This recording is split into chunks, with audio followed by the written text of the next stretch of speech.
On Panorama tonight, a scandal involving British aid money. The idea that British taxpayers' money was associated with that would of course be wholly abhorrent. We discover how a police force in Syria is being funded with bags of our cash. To see British money being held in a bag, and I only saw that on movies. It was deeply shocking. We expose how our aid money can end up with jihadis. It is unfortunately strengthening the extremists and the Islamic groups. And we reveal how police officers we pay for work with a brutal justice system. They were like they are putting their hands in front of their eyes and like we are not seeing anything.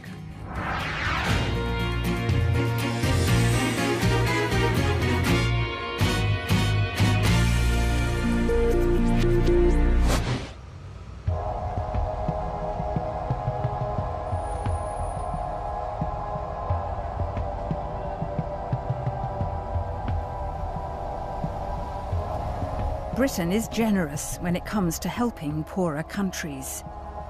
We give £13 billion a year in foreign aid. But the way we help other countries has changed. The government now gives much of that cash to private companies. They then deliver aid projects around the world. There must be accountability for the money that's spent. And of course, the more difficult the environment you're operating in, perhaps the greater leeway you give, but even more importantly then, that there needs to be as much transparency and accountability for the taxpayers' money. One British company has done very well under the new system. Adam Smith International. Their offices are just across the river from Parliament. In the last 5 years, Adam Smith International, or ASI, has won British aid contracts worth more than £537 million.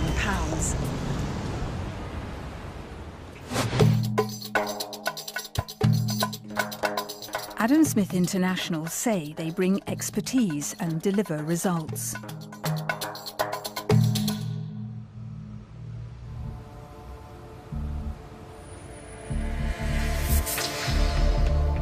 But earlier this year, ASI was banned from new government contracts after serious questions were raised about the company's ethical integrity. I would say at the moment ASI have proved themselves to be an inappropriate company to spend such large amounts of aid money. The thing that we're worried about is that ASI is already operating a number of contracts that haven't been terminated because they were already in process. ASI still has a major project running in Syria. It's managed from across the border in Turkey.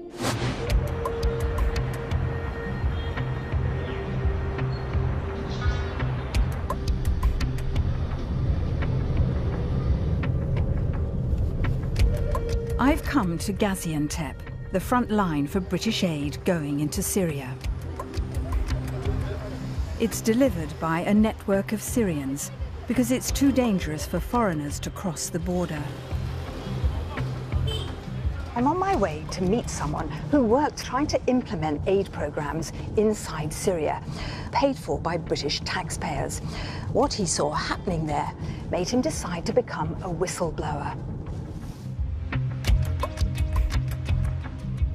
Wasim Inawi helped manage a project for Adam Smith International in Syria.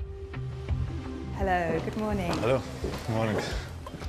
But he says they ignored warnings British aid money was being misused.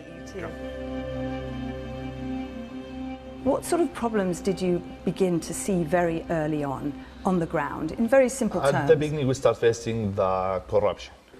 We raised it many times, but we didn't have the good response from them. They were delaying it time by time. This is British taxpayers' money? Yeah.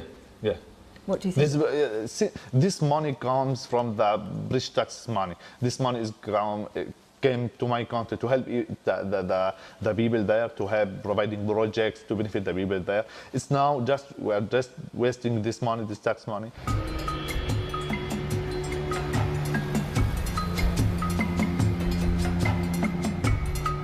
Wasim is not alone. We've spoken to 10 people who've worked on the Adam Smith International project in Syria. They want British aid to rebuild their country, but they're shocked by what they've seen. Some don't want to be identified. Most of these problems were related to corruption. Is there any chance that Adam Smith could not know what was happening on the ground? No, of course they knew. And is corruption at the bottom of all this? Exactly. Exactly. We would have expected that to happen in third world communities. But to see this with a British company, we were shocked.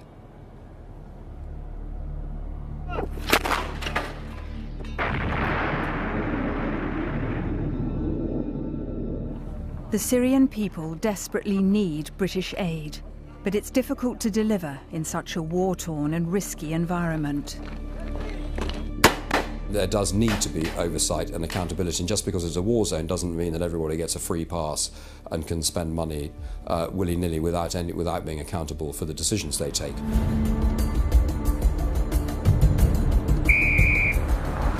This promotional video shows UK aid at work.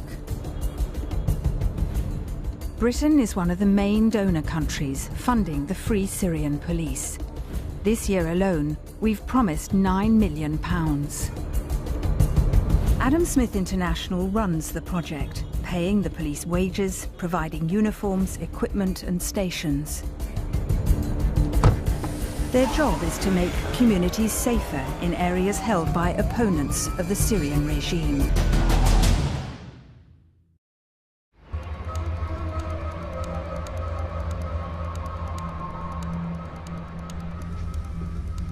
But our whistleblowers say something's gone badly wrong with the police. Panorama has obtained hundreds of internal ASI documents. They show what happened to aid money after it was given to the company, and whose hands it sometimes ended up in. You know, when you read all these internal documents from the company, it's extraordinary. The language is bland, but what they're describing is awful. It's human rights abuses, it's executions, it's police that are obviously weak and have been co-opted by the military groups. Maybe there were underestimation of how bad things could get in certain aspects. And the more disturbing bit is the repetition of those incidents over time.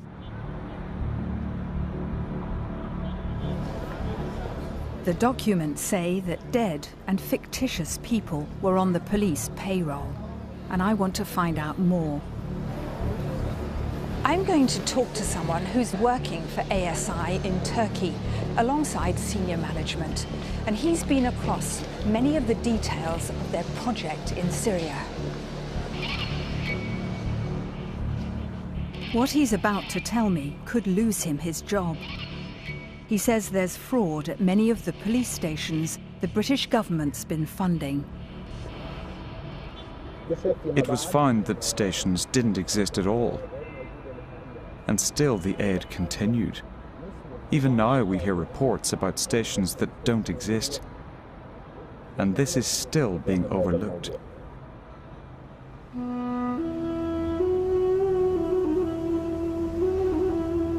One ghost police station is here in Qanat in northern Syria. This is the actual building.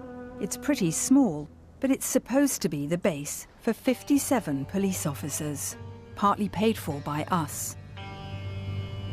But our leaked documents show that when one of ASI's staff visited the station last September, there were no police present, and that was causing concern. The police station in Qnát is an illusion. It's just words on paper. So salaries were sent for the officers, but in reality, there were no policemen on the ground. We need to know that that money was going to support actual policemen on the ground doing a job that met our policy objectives. And certainly your investigations and the briefings you've had from people on the ground, that plainly that wasn't happening. ASI's lawyers told us on a later visit to Qnát, all officers were accounted for and presented valid ID. But they've now suspended the payment of all salaries at the police station. And across Syria, they've only been able to identify a very few examples where deceased officers have remained on a stipend or salary list. There's an increased risk of this type of fraud because the project is funded in cash. Our leaked documents show hundreds of thousands of dollars being regularly delivered to ASI's office in Turkey. Syrian police chiefs then collect bags of cash, which they transfer across the border.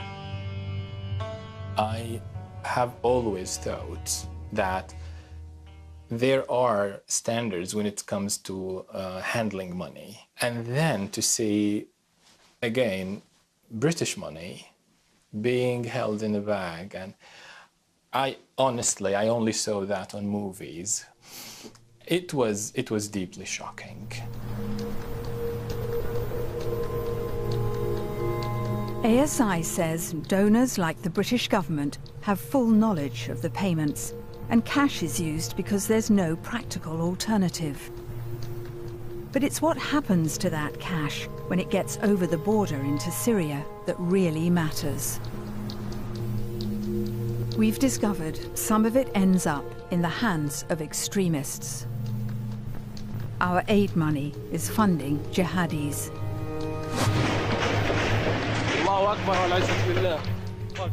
This part of northern Syria is controlled by fighters from a group called Nur al-Din al-Zinki. The Americans originally supported Zinki in the war against the Assad regime, but cut them off in 2015 following accusations of atrocities. Last year, the group beheaded a young prisoner. It was very clear by 2016 that Nur al-Din Zinki had committed violations of international humanitarian law and human rights abuses. For them, violations of, summary killings or executions is something very, very normal.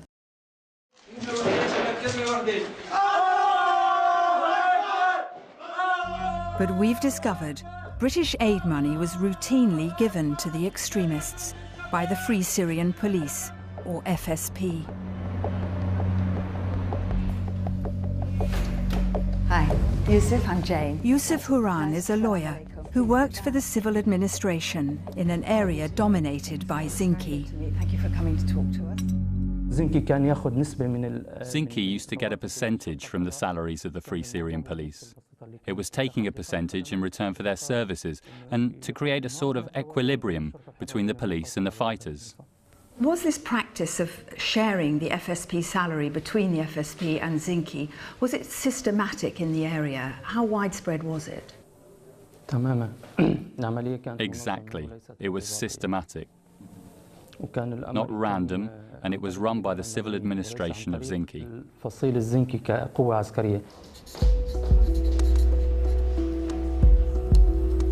The documents show that ASI and the British government knew about money going to Zinki at the end of 2015. And another report, 7 months later, warns of the transferring of 20% of police salaries. The cash is to pay for the military and security support that Zinki provides to the 5 stations in areas under its control. That's our money, extorted by extremists. And the company's internal documents make it clear that Zinki's misuse of the funds, essentially British funds, went on because they say the persistent refusal of the group to relax the level of financial control it's exerting over the FSP sets a dangerous precedent.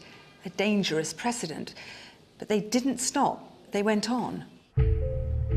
ASI say they recommended stopping funding. But the donors, including the British government, initially disagreed. Funding to the station wasn't stopped until 10 months after the payments were first discovered.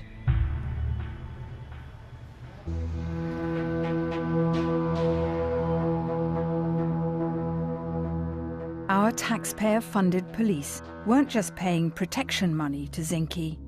They've been helping the extremists run their justice system too. So the lawyers give you information from inside the country? Human rights lawyer Sama El-Daei documents the abuses in Zinki's courts. People aren't getting their basic rights, which can lead to miscarriages of justice. They could be imprisoned, tortured, or sentenced to death.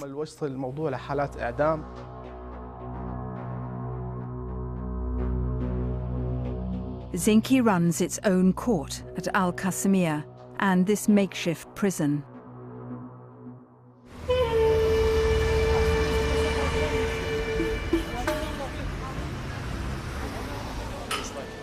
Mahmoud Bitar was held in that prison in 2014. Britain was funding the Free Syrian Police, but it was just before ASI took over the contract. You can feel that yourself walking downtown, you know, back there in the mountains. Mahmoud says the police officers we pay for were his prison guards.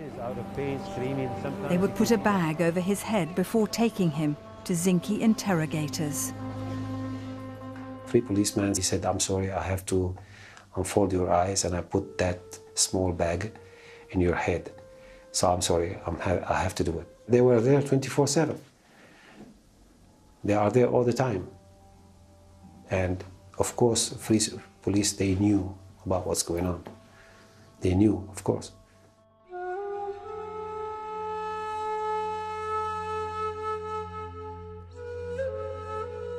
Mahmoud says he was tortured, and so were other prisoners. I cannot forget that time, that bad time that I've been inside that detention facility in there. Keep on hearing the same voices, you know, inside your ears, you know, all the time. The torture, screaming guys of pain.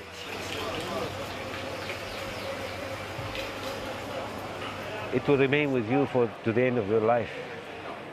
You cannot forget what happened in there.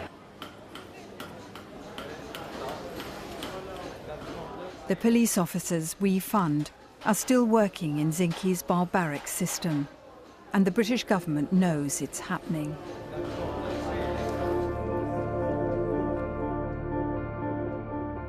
A report this year said the police cooperate with the Zinki court by writing up warrants, delivering notices, and turning criminals over to the court. The criminal would get transferred to the Al-Qasimiyah court because that is the nearest relevant court. Some people are still getting tortured. Some people are still disappearing. ASI told us they didn't want to leave a security vacuum by stopping funding for the police. And they have strict guidelines in place to ensure anyone detained is treated fairly and humanely. Plainly, some of the operation of what passed for a justice system look utterly appalling to our standards. But we've had to make ugly compromises, and the result has been probably that the money spent on the Free Syrian Police has largely been wasted as far as achieving British policy objectives is concerned. We've discovered more disturbing evidence about the Free Syrian Police. This time in the province of Idlib.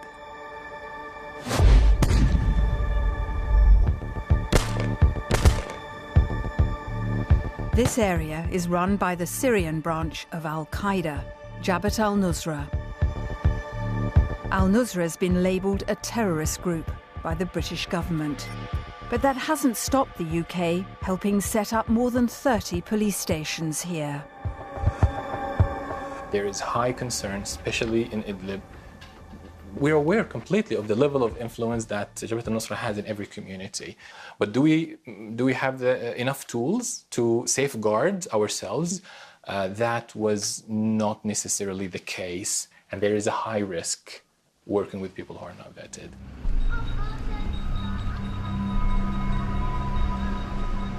The risks were especially high in this town, Kafr Diryan. ASI staff first warned of al-Nusra's malign influence here in the spring of 2015. A report almost a year later identified 6 police officers who'd been imposed on the station by al-Nusra.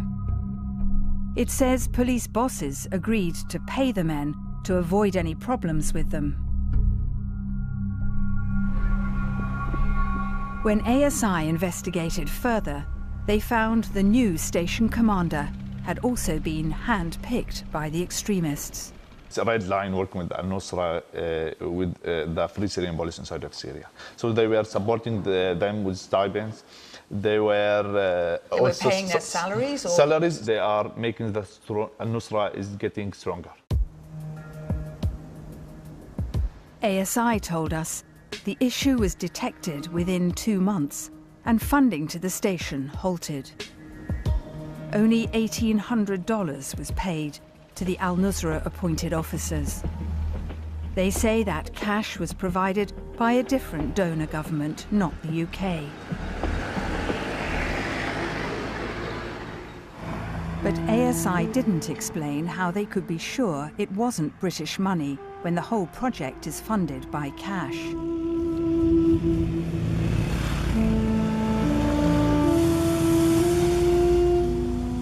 Now more police stations are being opened in areas controlled by al-Nusra, despite the dangers. You cannot operate without being involved with al-Nusra. Sometimes you can't even work if you don't pay them a part of the money you receive. We call that a tawa, protection racket in Arabic, but unfortunately they're turning a blind eye to it to ensure the continuity of the project. Al-Nusra also runs a so-called justice system. They carry out executions, including stonings, in parts of northern Syria.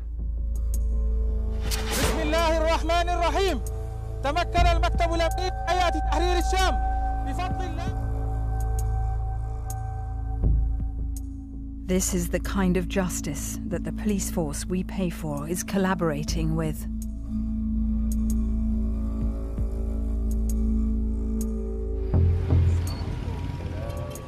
ASI says donors were aware police were working with an al-Nusra court and approved further funding after assurances this had stopped. But ASI's own documents show the police carried on cooperating with al-Nusra.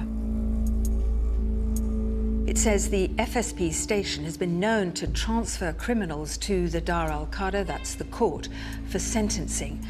And then it goes on to say that they knew that they implemented court decisions in violation of international human rights law.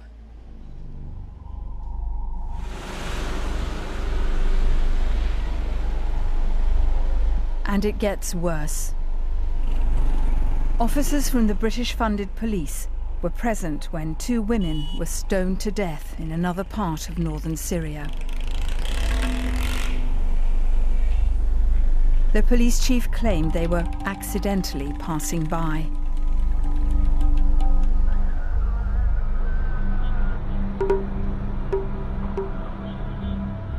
That's not what we've been told. I've just heard that someone inside Syria is prepared to talk to me tonight, someone who used to work for ASI. So I'm going to try and call him now.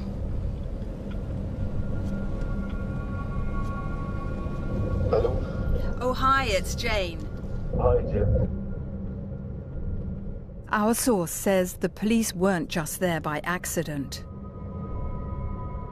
الشرطة الحرة في سراقين بقطع الطريق المؤدي إلى مكان تنفيذ الحد وظلوا قاطعين الطريق فترة إقامة الحد أو تنفيذ الرجم. So they were actually involved in cordoning off the area where the stoning was to take place? القصة كانت شائعة، يعني شائعة يعني إلى درجة إنه هي كانت تحكى بطريق المزح أو المسخرة، إنه عناصر الشرطة الحرة عم ياخذوا دعم من حكومة بريطانيا عم يقطعوا بالطريق على حد رجم.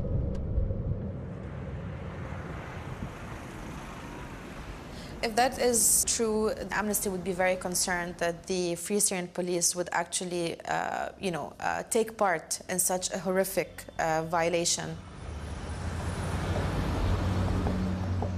ASI's lawyers say the stoning incident was less than 5 weeks after our client assumed responsibility for the project. And the police involved were not formally officers under FSP control, but they've since been removed permanently. So how did a British aid project ever get involved with extremist courts? People being sentenced to death for homosexuality, clearly that is completely and utterly unacceptable by any standard. And the idea that British taxpayers' money was associated with that would, of course, be wholly abhorrent. The British government declined to be interviewed, but it's now suspended funding for the Syrian police project while it investigates our allegations. It told us the work in Syria is important to protect our national interest, and all our programmes are designed carefully and subject to robust monitoring. ASI says it strongly refutes Panorama's allegations and has managed taxpayers' money effectively to confront terrorism and bring security to Syria.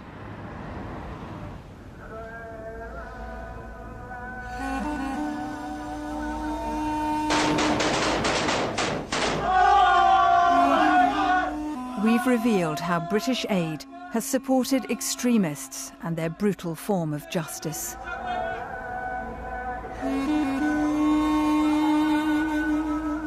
I think the government's been incredibly slow to act on all of this.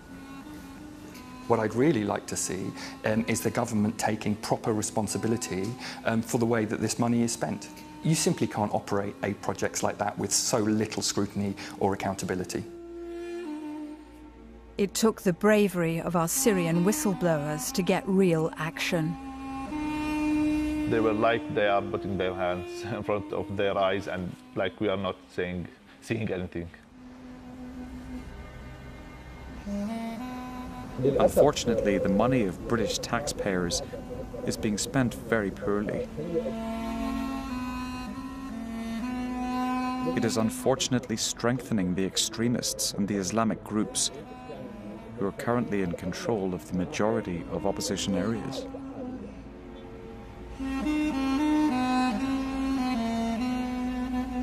Britain may be a generous country, but our investigation raises serious questions about how we hand out our cash and whether we're always helping the people who need it most.